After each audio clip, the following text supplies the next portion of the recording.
तैयार रहिए, स्टार्ट। वाद तथ्य।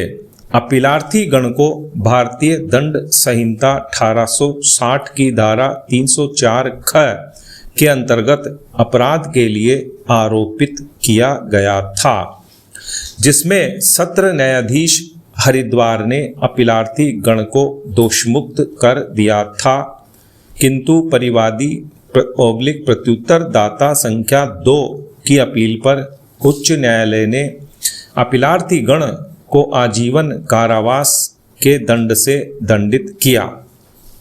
अतः अपीलार्थी गण ने अलग अलग उच्च न्यायालय के समक्ष यह अपील प्रस्तुत की। अभियोजन के कथानक के अनुसार प्रत्युत्तर दाता संख्या 2 मृतका के पिता ने दिनांक 23/1/2011 को सायं 5 बजे इस आशय की प्रथम सूचना रिपोर्ट दर्ज कराई कि अपीलार्थी संख्या 1 संदीप कुमार के साथ उसकी पुत्री प्रियंका का विवाह 10/12/2009 को संपन्न हुआ था और विवाह के कुछ ही दिन बाद अपीलार्थी और उसके माता पिता मृतका के सास ससुर दहेज के लिए उसकी पुत्री को प्रताड़ित करने लगे। घटना के 1 महीना पूर्व अपीलार्थी और उसकी पुत्री दोनों घर आए थे और 2 दिन घर पर रहे।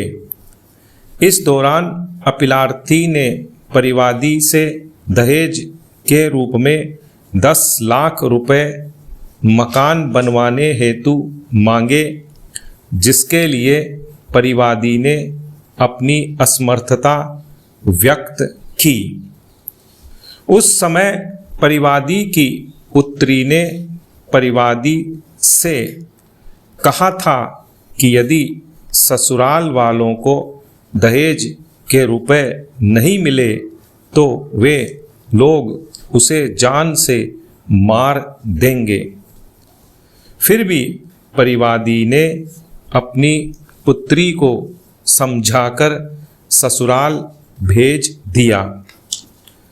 परिवादी का आगे कथन था कि ससुराल जाने के बाद पुत्री ने घर के अनेक सदस्यों को फोन किया कि ससुराल वाले ब्रैकेट में पति सास ससुर ब्रैकेट बंद दहेज के लिए बराबर प्रताड़ित कर रहे हैं।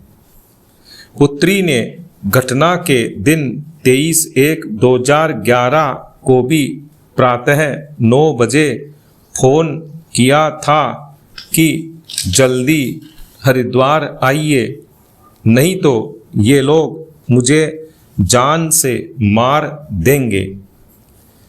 इसी दिन बाद में उसे सूचना मिली कि उसकी पुत्री का शव उसके घर के सामने खड़ी उसी कार में पड़ा है जिसे ब्रैकेट में सेंट्रो उन्होंने विवाह में दहेज में दिया था।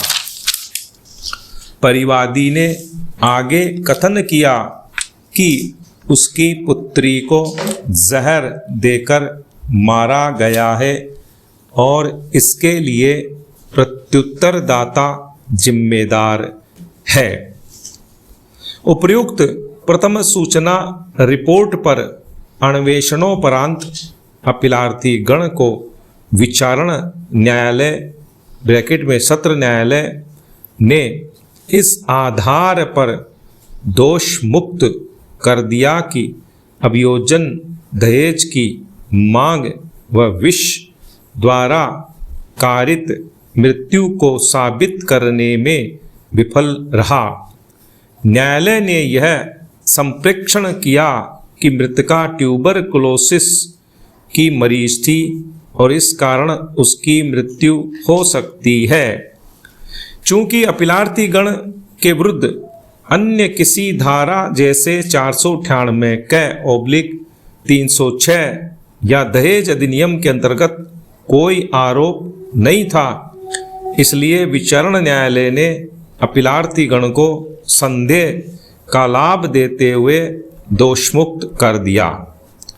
उच्च न्यायालय ने अभिलेख पर मौजूद साक्ष्यों से निष्कर्षित किया कि अपीलार्थी गण की ओर से दहेज की मांग की गई थी तथा मेडिकल साक्ष्य से स्पष्ट था कि मृतका को ट्यूबरकुलोसिस की बीमारी नहीं थी और उसकी इस बीमारी का प्रमाण पत्र झूठा था और उसकी मृत्यु विष के कारण हुई थी।